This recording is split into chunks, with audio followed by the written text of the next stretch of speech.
Good morning friend, welcome to crack Pratham. आज तारीख 24 फरवरी 2021 है और हमें the Hindu and other news को डिस्कस करना है।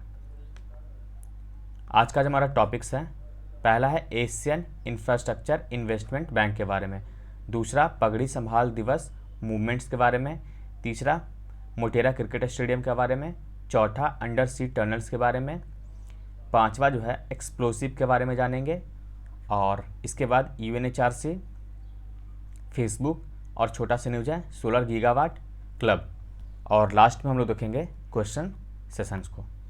तो चलिए शुरू करते हैं हमारा टॉपिक। हमारा पहला टॉपिक है एशियन इंफ्रास्ट्रक्चर इन्वेस्टमेंट बैंक के बारे में। क्या हुआ है? दरअसल कल भारत सरकार ने एशियन इंफ्रास्ट्रक्चर इन्वेस्टमेंट बैंक के साथ $304 मिलियन का लोन एग्रीमेंट किया है। किसके लिए? यह असम में अवसंरचना निर्माण के लिए, Assam intra state transmission system enhance project. तो ये समझौता किसके लिए किया गया? असम के लिए। अब हम बात करें AIIB की, तो इसे सबसे पहले प्रपोज किया गया था चाइना के द्वारा वर्ष 2013 में। इसके अलावा इसे लॉन्च किया गया था पब्लिकली पूरी तरह से नहीं, अक्टूबर 2014 में, जबकि 16 जनवरी 2016, ये फैक्ट है आपके लिए, 16 जनवरी 2016 का यह ओपन कर दिया गया बिजनेस के लिए। यह एक रीजनल इन्वेस्टमेंट बैंक है और यह एक ट्रीटी भी है, क्योंकि इसमें एशियाई देश है, उन्होंने एक समझौते के तहत इसे बनाया। उद्देश्य क्रेडिटिंग, और जो इसका हेडक्वार्टर है बीजिंग। और आप बताइए मुझे, ब्रिक्स बैंक का मुख्यालय कहाँ है? देखिए, याद करने का सही तरीका, AIIB के एंड में क्या है? B है, यानी कि बीजिंग, और इसके एंड में क्या है? S है, यानी कि शंघाई। तो ब्रिक्स का मुख्यालय आपका शंघाई हो जाएगा और AIIB का मुख्यालय बीजिंग। इसका जो क्षेत्र है एशिया और ओशियाना, एशिया आपको पता है, ओशियाना ऑस्ट्रेलिया और न्यूजीलैंड वाले भाग। इसके अलावा इसमें अभी 103 मेंबर्स हैं। इसका जो ऑफिशियल लैंग्वेज है वो इंग्लिश है, ना कि मंडारिन। तो अभी याद रखिएगा ये वाला। ये 25 दिसंबर 2015 को तब अस्तित्व में आया था जब इसके जो फाउंडिंग मेंबर थे 10, इन्होंने रेक्टिफाई कर दिया था, यानी पुष्टि कर दी थी। इसमें जो भारत जो है वो इसका फाउंडिंग मेंबर भी है। इसे बनाया इसलिए गया था क्योंकि आपको पता है जो एशियन डेवलपमेंट बैंक है, IMF और ये जो वर्ल्ड बैंक है, इसमें या तो अमेरिका या फिर यूरोपियन देशों का एक अधिकार होता है, जिस कारण से वे अपनी शर्तों को गरीब राष्ट्र हैं एशियाई, उन पर ये थोपते हैं। इसी कारण से जो एशियाई देश हैं इन्होंने मिलकर के AIIB को स्थापित किया। नेक्स्ट टॉपिक है पगड़ी संभाल दिवस के बारे में। क्या हुआ है? संयुक्त किसान मोर्चा जो है, यानी कि SKM ने 23 फरवरी 2021 को पगड़ी संभाल दिवस आयोजित किया। इसके तहत उन्होंने वैश्विक स्तर पर सपोर्ट करने के लिए बोला और सभी को ग्रीन पगड़ी पहनने को बोला, तथा उसे एक go green for farmer hashtag है उस पर पोस्ट करने को बोला। इतना नहीं, उन्होंने 1907 में पगड़ी संभाल मूवमेंट के नेतृत्वकर्ता अजीत सिंह को भी याद किया और उन्हें सम्मान दिया। हम जानते हैं पगड़ी संभाल मूवमेंट्स के बारे में, ये क्यों 1907 में किया गया था। देखिए, वर्ष 1907 में यह इसलिए किया गया था क्योंकि ब्रिटिश सरकार ने कृषि के लिए 3 कानून लेकर आए थे। पहला था पंजाब लैंड एलिनेशन एक्ट 1990, दूसरा है पंजाब लैंड कॉलोनाइजेशन एक्ट 1906 और तीसरा दोआब बारी एक्ट। इनके खिलाफ विरोध किसने किया? ये देखिए, भगत सिंह के पिता थे किशन सिंह, इसके अलावा अंकल यानी कि चाचा अजीत सिंह, और इनके मित्र हैं घसीटा राम। इन्होंने क्या किया?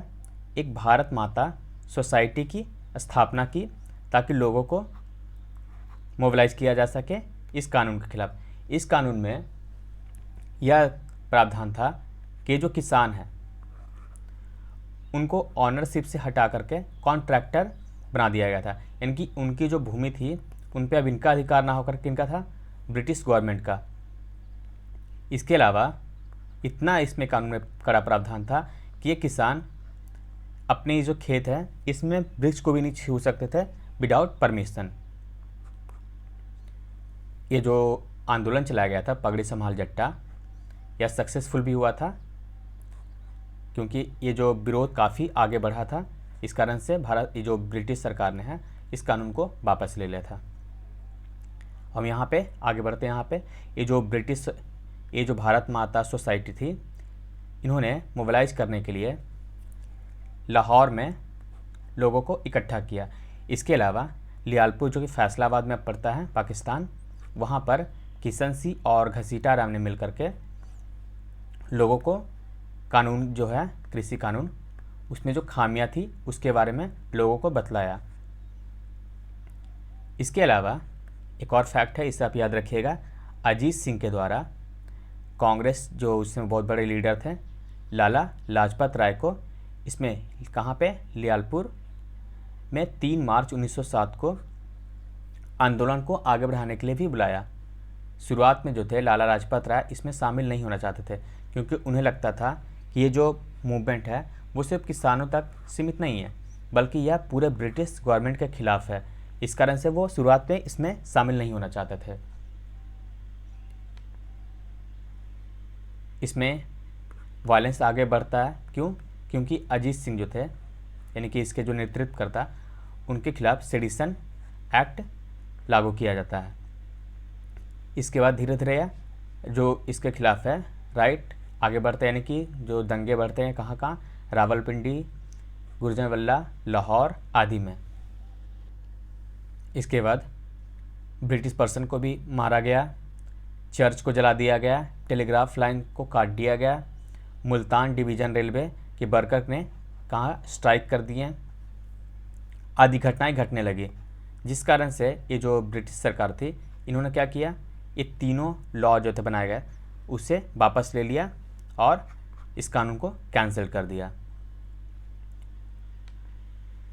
आपने ये सुना होगा पगड़ी संभाल जट्टा गाना, ये जो है ये मूवमेंट से जुड़ा तो है ही। इसके जो रचयिता थे वे कौन है, बांके दयाल। आप ये भी याद रखिएगा, इसके जो पगड़ी संभाल जट्टा जो सॉन्ग्स हैं उसके रचयिता कौन है, बांके दयाल। नेक्स्ट है मोटेरा क्रिकेट स्टेडियम के बारे में। क्या है, यह विश्व का सबसे बड़ा क्रिकेट स्टेडियम बन गया है।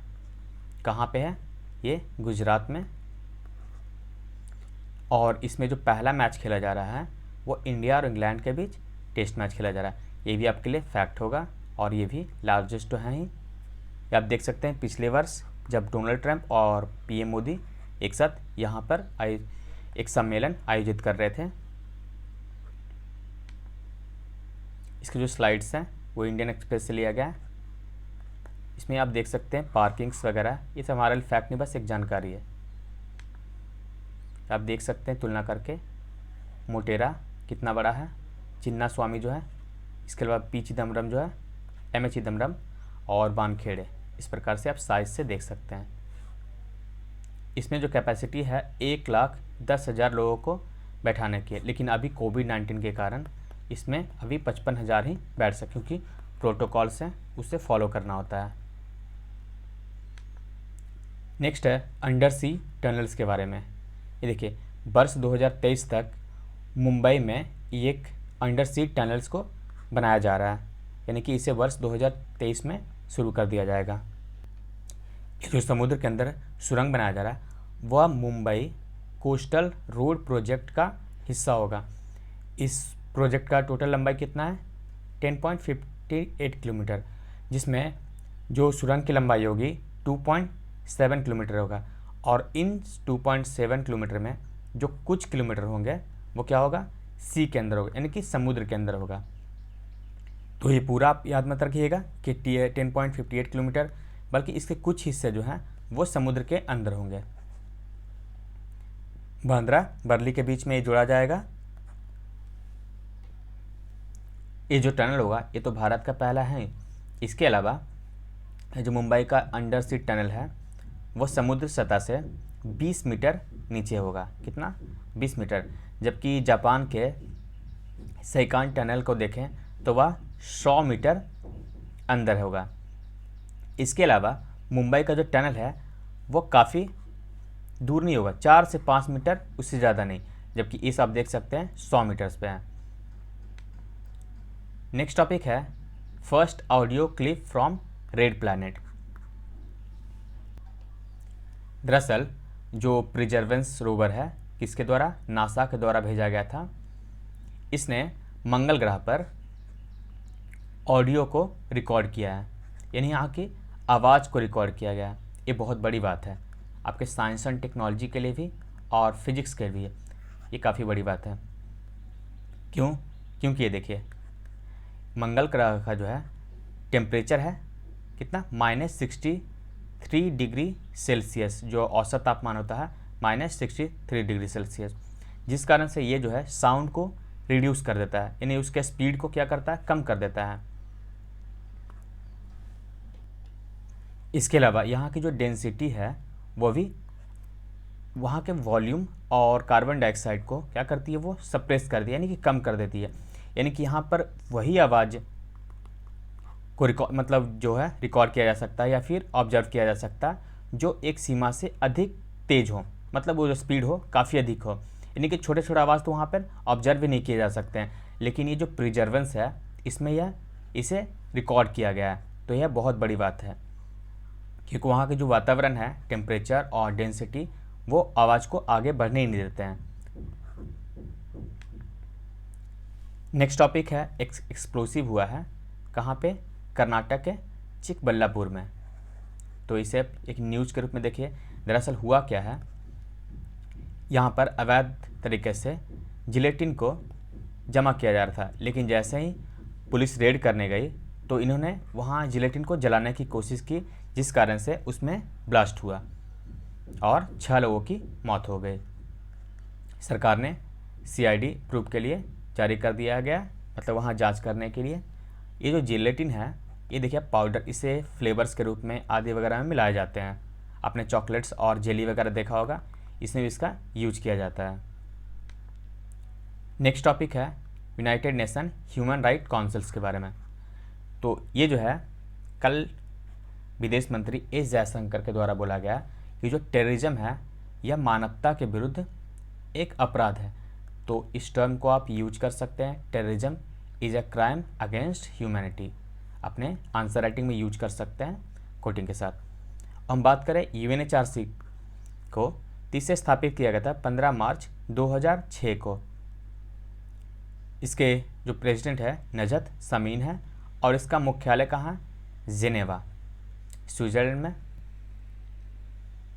इसका काम क्या है? ये वैश्विक स्तर पर मानवाधिकार मामले को देखना होता है, यानी कि किस देश में मानवाधिकार का उल्लंघन किया जा रहा है उसके बारे में जागरूकता फैलाना, उसे खत्म करना आदि।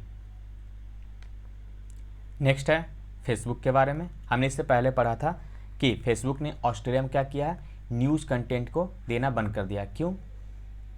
क्योंकि वहाँ एक कानून बनाया गया ऑस्ट्रेलिया में और कहा गया कि जो फेसबुक होते हैं वे जो भी न्यूज़ कलेक्ट करते हैं और उसे अपने प्लेटफॉर्म पे दिखाते हैं, तो ये जो न्यूज़ कलेक्ट कर रहे हैं जहाँ से भी, तो उन्हें पेमेंट देना होगा। यानी कि मान लीजिए यहाँ पर ए नाम का कोई न्यूज़ चैनल है, उससे इन्होंने न्यूज़ लिया और अपने प्लेटफॉर्म पर दिखाया, तो उसके बदले इन्होंने क्या कर देना होगा? पेमेंट करना होगा।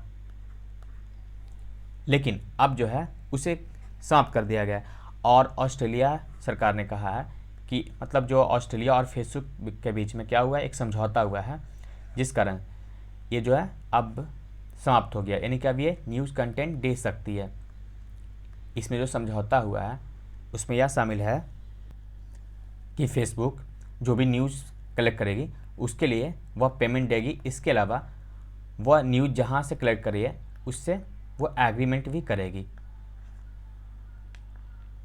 नेक्स्ट टॉपिक है सोलर गीगावाट क्लब के बारे में। गीगावाट का अर्थ है 1000 मेगावाट। अब देख सकते हैं यहाँ पे एक डेटा है 2010 में ये 3 राष्ट्र थे जिन्होंने 1000 मेगावाट की सीमा पार की थी। इसके अलावा आप देख सकते हैं 2019 में इतने और 2022 में ये सब देश शामिल, इसमें हमारा भारत भी शामिल हो गया। आप देख सकते हैं चर्चा में इसलिए आया क्योंकि ये जो 37 राष्ट्र है गीगावाट क्लब में, सोलर गीगावाट क्लब में, उसमें 37 राष्ट्रों में अफ्रीका से मात्र 2 राष्ट्र शामिल थे। कौन? साउथ अफ्रीका और इजिप्ट। लेकिन कल 9 देश और इसमें शामिल हो जाएंगे। ये कौन कौन? Algeria, Zimbabwe, Zambia, democratic republic of Congo, Angola, Namibia, Ethiopia, Morocco और बोत्सवाना। अब इन सब के सारे नाम याद रखने ज़रूरी नहीं है। आपके जो फैक्ट है, इंडिया इसमें शामिल है, बिल्कुल शामिल है। और यह क्या क्लब है, किसके बारे में, बस ये देखना है।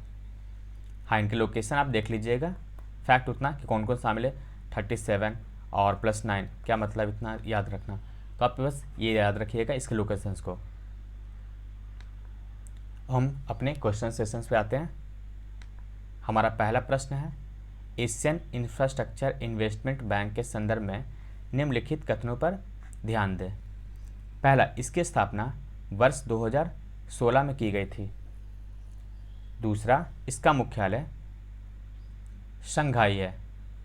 तीसरा, भारत सरकार के द्वारा असम में अवसंरचना निर्माण के लिए $304 मिलियन का समझौता AIIB के साथ किया गया।